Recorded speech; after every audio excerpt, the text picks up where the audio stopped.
श्रीमद् भगवद गीता का हर एक श्लोक जीवन के अलग अलग पक्षों में आपका मार्गदर्शन करता है। गीता के 5 ऐसे उपदेश हैं जिन्हें अपनाकर हर मनुष्य जीवन में सफलता हासिल कर सकता है। श्री कृष्ण कहते हैं, महाभारत के युद्ध में जब अर्जुन दुविधा में था, उसका मन संशय में घिरा हुआ था और उसको कोई रास्ता नहीं सूझ रहा था, तब मैंने जीवन दर्शन का ऐसा रास्ता दिखाया जो पूरी दुनिया के लिए प्रेरणा स्रोत बन गया है। इसे श्रीमद् भगवद गीता के नाम से जाना जाता है। इस ग्रंथ का हर एक श्लोक जीवन के अलग अलग पक्षों में आपका मार्गदर्शन करता है। गीता के ऐसे 5 उपदेश हैं जिन्हें अपनाकर हर मनुष्य अपने जीवन में सफलता हासिल कर सकता है। पहला उपदेश, कर्म में विश्वास करो। अर्थात गीता का उपदेश है कि हर मनुष्य को कर्म में विश्वास करना चाहिए, क्योंकि यह जगत ही कर्मलोक है। कर्म आपके हाथ में है, परिणाम नहीं, इसलिए कर्म पर ध्यान लगाएं। कर्म के अनुरूप परिणाम तय होगा। दूसरा उपदेश, मोह और माया का त्याग करो। भगवान कृष्ण कहते हैं कि इंसान हर वक्त अपनी कामनाओं और इच्छाओं में डूबा रहा है और यही उसके सभी दुखों का कारण है। अगर वो इससे मुक्त होकर अपना कर्तव्य निभाए, तभी उसका जीवन सार्थक होगा। तीसरा उपदेश, क्रोध बुद्धि का नाश करता है, इसलिए क्रोध से बचो। अर्थात गीता में श्री कृष्ण ने कहा है कि शांत चित्त में भगवान का वास है। जब मनुष्य पर क्रोध छाता है तो उसकी बुद्धि सही निर्णय नहीं ले पाती, इसलिए क्रोध का त्याग कर व्यक्ति को जीवन के लक्ष्यों की तरफ बढ़ना चाहिए। चौथा उपदेश, समान भाव से रहो।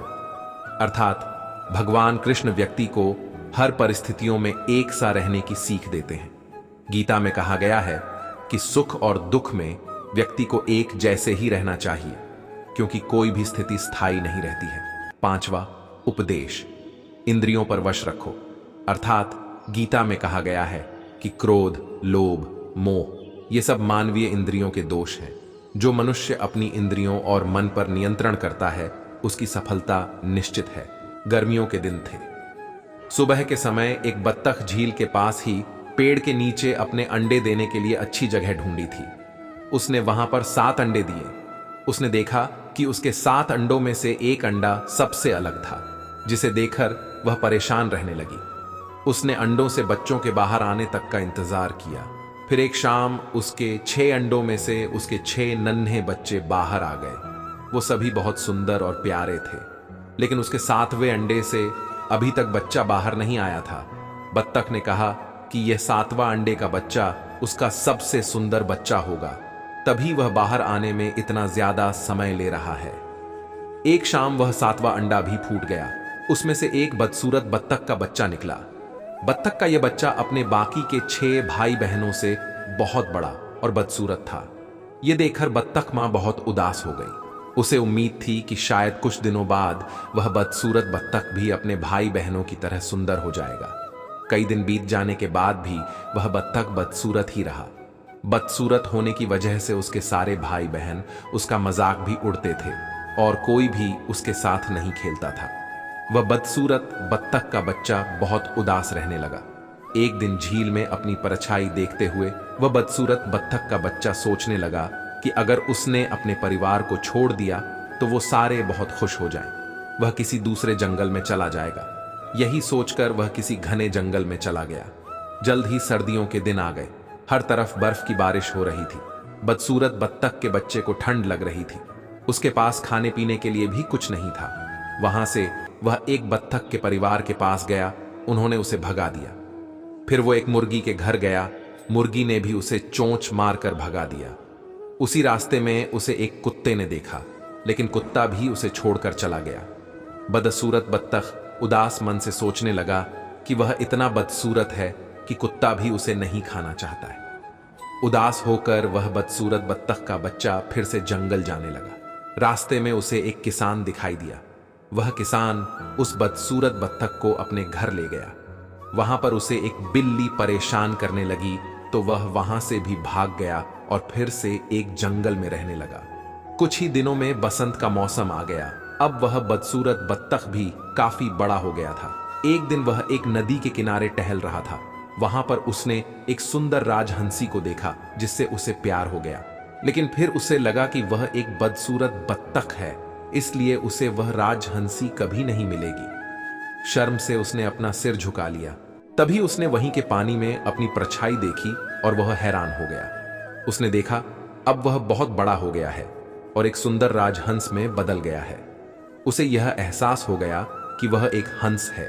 तभी वह अपने बाकी के बत्तख भाई बहनों से काफी अलग था। जल्द ही उस बदसूरत बत्तख से राजहंस बने उस हंस ने हंसनी से शादी कर ली और दोनों खुशी खुशी रहने लगे। इस कथा से यह सीख मिलती है कि सही समय आने पर हर कोई अपनी सही पहचान कर सकता है। तभी वह अपने गुणों को पहचान कर अपने दुखों को दूर कर सकता है। ये गुण आपको हर विपत्ति में बचाएंगे। याद रखना, आपका ज्ञान, आपकी विनम्रता, आपकी बुद्धि, आपके भीतर का साहस, आपके अच्छे कर्म, सच बोलने की आदत और ईश्वर में विश्वास। आत्मा हमेशा जानती है कि सही क्या है और गलत क्या है, लेकिन मनुष्य के सामने चुनौती तो मन को समझने में होती है। मुश्किल समय में व्यक्ति अकेला हो जाता है, लेकिन मुश्किलों की वजह से वही व्यक्ति मजबूत बन जाता है। हम सारा जीवन धन कमाने के लिए मेहनत करते हैं। धन हमें सम्मान देता है, हमें आराम देता है। अगर धन के साथ सम्मान भी कमाना है, खुशी, सेहत और प्यारे रिश्ते भी बनाने हैं, तो धन से ज्यादा दुआएं कमानी होंगी। एक बात हमेशा याद रखना, जो धन कमाते हैं वह जरूरी नहीं दुआएं भी कमाते हैं। जो दुआएं कमाते हैं वह क्षमता से ज्यादा धन कमाएंगे। जो आपको सम्मान दे उसी को सम्मान दीजिए। हैसियत देखकर सर झुकाना कायरता का लक्षण है। जैसे जैसे आयु बढ़ती है तुम्हें एहसास होने लगता है कि तुमने व्यर्थ ही उन लोगों को महत्व दिया जिनका तुम्हारे जीवन में कोई योगदान ही नहीं था। चोरी, चुगली और झूठ, ये तीन बातें इंसान के चरित्र को बर्बाद कर देती है। अगर जीवन में सच्चाई जाननी है तो सबसे पहले खुद को निरपेक्ष करना पड़ेगा। अपने सारे नकाब उतारने पड़ेंगे, अपनी सारी मान्यताएं, धारणाएं छोड़नी पड़ेगी। तभी सच जानने के योग्य बन पाओगे। दूसरों से सहारा लेने पर व्यक्ति का खुद का अस्तित्व खत्म हो जाता है। जिस प्रकार सूर्य उदय होने पर चंद्रमा अपनी चमक खो देता है, वैसे ही महान वही है जो अपने बल पर खड़ा हो। हकीकत में भगवान तो हर इंसान के अंदर है। खुद में उतरकर देख कितना आनंद मिलता है। जो रिश्ता हमें रुला दे उससे गहरा कोई रिश्ता नहीं, और जो रिश्ता हमें रोता हुआ छोड़ डांच दे उससे कमजोर कोई रिश्ता नहीं। अतीत पर मात्र वह जा चुका है। भविष्य के बारे में तनाव मत लो, मैं अभी आया नहीं। वर्तमान में जियो और इसे खूबसूरत बनाओ। तारीफों के पुल के नीचे मतलब की नदी बहती है। कोई आदमी चाहे लाख चीजें जान ले, चाहे वह पूरे जगत को जान ले, लेकिन अगर वह स्वयं को नहीं जानता तो वह अज्ञानी है। अगर कोई आपको ठुकरा दे तो बुरा मत मानना, क्योंकि वे वास्तव में आपकी कीमत नहीं जानते। मेहनत वो सुनहरी चाबी है जो बंद भविष्य के दरवाजे भी खोल देती है। हमेशा शांत रहें, इससे आप अपने जीवन में खुद को बहुत मजबूत पाएंगे, क्योंकि लोहा ठंडा होने पर भी मजबूत होता है और गर्म होने पर तो उसे किसी भी आकार में ढाला जा सकता है। आशा करते हैं आपको ये कहानी और विचार अच्छे लगे होंगे। अगर अभी तक चैनल सब्सक्राइब नहीं किया तो कर दीजिए, साथ ही बेल आइकॉन भी दबा दें ताकि श्री कृष्ण के दूसरे विचार आने पर आपको नोटिफिकेशन समय से मिल सके। मिलते हैं दूसरी वीडियो में, तब तक के लिए अपना ख्याल रखिएगा। कमेंट में जय श्री कृष्ण लिखना ना भूलें। धन्यवाद। जय श्री कृष्ण।